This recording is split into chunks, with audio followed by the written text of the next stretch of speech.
Mahmudullah Riyad finished. Mahmudullah রিয়াদের chapter over. Mahmudullah রিয়াদকে দিয়ে আর হবে না। মাহমুদুল্লাহ রিয়াদ চলে না। বাংলাদেশ ক্রিকেট বোর্ড যখন এরকম একটা বার্তা দিয়ে দিল এবং ধীরে ধীরে ধীরে ধীরে মানুষ যখন সেটা একটু একটু করে বিশ্বাসও করতে শুরু করলো, তখন একজন সেটা আসলে মানতে পারেননি, একজন সেটা আসলে বিশ্বাস করেননি, তিনি মাহমুদুল্লাহ রিয়াদ।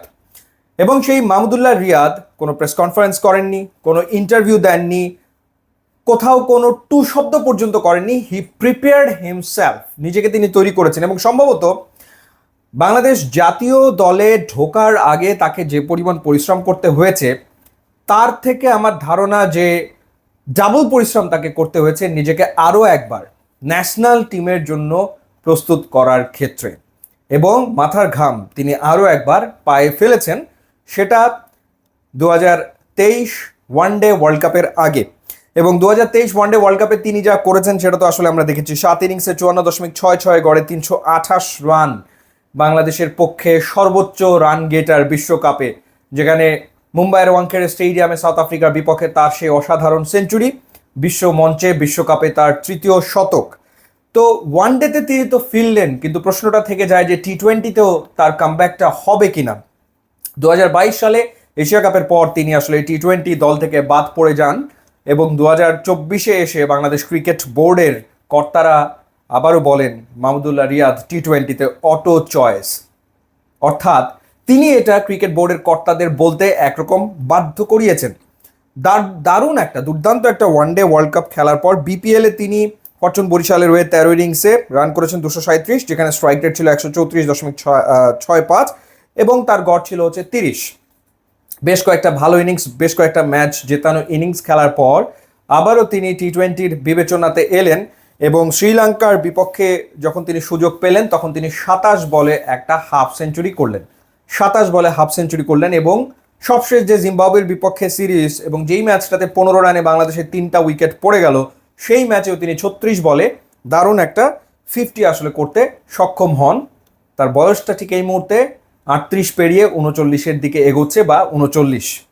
সো 39 বছর বয়সী মাহমুদুল্লাহ রিয়াদ আরও একবার বাংলাদেশের ভরসা। এবং টি-20 বিশ্বকাপে বাংলাদেশ দল যখন যাচ্ছে, তখন সেই দলের ওপরে, দলের টপ অর্ডার ব্যাটারদের ওপরে যখন আস্থা খুঁজে পাওয়া যাচ্ছে না, যখন লিটনের ওপরে আস্থা খুঁজে পাওয়া যাচ্ছে না, যখন নাজমুল শান্তর ওপর খুব একটা আস্থা পাওয়া যাচ্ছে না, কিংবা ইয়াংস্টার্স যাদেরকে নেওয়া হয়েছে তাদেরকে নিয়েও সবাই যখন কিছুটা দ্বিধা দ্বন্দ্বে কেমন করবে, তখন আসলে আস্থার জায়গাটায় একটাই নাম রয়েছে এই মুহূর্তে, সেই নামটা হচ্ছে মাহমুদুল্লাহ রিয়াদ। তো দেখা যাক মাহমুদুল্লাহ রিয়াদ এবারে টি-20 ওয়ার্ল্ড কাপে আসলে কেমন করেন। 2021 টি-20 ওয়ার্ল্ড কাপের কথা নিশ্চয়ই আপনাদের খেয়াল আছে, তখন মাহমুদুল্লাহ রিয়াদ দলের ক্যাপ্টেন ছিলেন। স্কটল্যান্ডের কাছে বাংলাদেশ ম্যাচ হেরে গিয়েছিল এবং সেই ম্যাচটা আসলে বাংলাদেশ দলের মনোবল একেবারে চূর্ণ বিচূর্ণ করে দিয়েছিল এবং মাহমুদুল্লাহ রিয়াদও সত্যিকার অর্থেই ভেঙে পড়েছিলেন ওই সময়টাতে।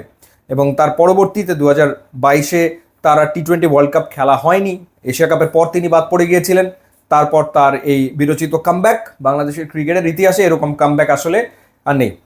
কামব্যাকের গল্প যদি বাংলাদেশের ক্রিকেটে লিখতে হয় তাহলে এই গল্পটাই লিখতে হবে, এছাড়া আর কোনো কামব্যাকের গল্প আছে বলে মনে হয় না। সো মাহমুদুল্লাহ রিয়াদ আরও একবার যাচ্ছেন বিশ্বমঞ্চে, আরও একবার যাচ্ছেন বিশ্বকাপে। এর আগে আমরা ওয়ানডে ফরম্যাটের বিশ্বকাপগুলোতে যেরকম পারফরমেন্স তার কাছ থেকে দেখেছি, সবশেষ ওয়ানডে ওয়ার্ল্ড কাপ ভারতে যেটা হয়েছে, সেখানে যেভাবে তিনি খেলেছেন সেরকম পারফরমেন্স আসলে সবাই প্রত্যাশা করবে। আশা করি এবারও তিনি হতাশ করবেন না ক্রিকেট প্রেমীদের। এবারও নিশ্চয়ই দুর্দান্ত তিনি খেলবেন এবং রিয়াদ যদি দুর্দান্ত খেলে তাহলে বাংলাদেশ ডেফিনেটলি যেই লক্ষ্যটা নিয়ে ওয়ার্ল্ড কাপে যাচ্ছে, যেটির কথা সেভাবে করে কেউ আসলে মুখে বলছেও না, সেই লক্ষ্যটা অর্জন করতে সম্ভব হবে, এমনটাই আসলে আমাদের প্রত্যাশা। ইউটিউব এবং ইনস্টাগ্রাম লিঙ্ক দেওয়া আছে, আপনারা যদি যোগ দেন তাহলে খুবই খুশি হব। And thanks for watching.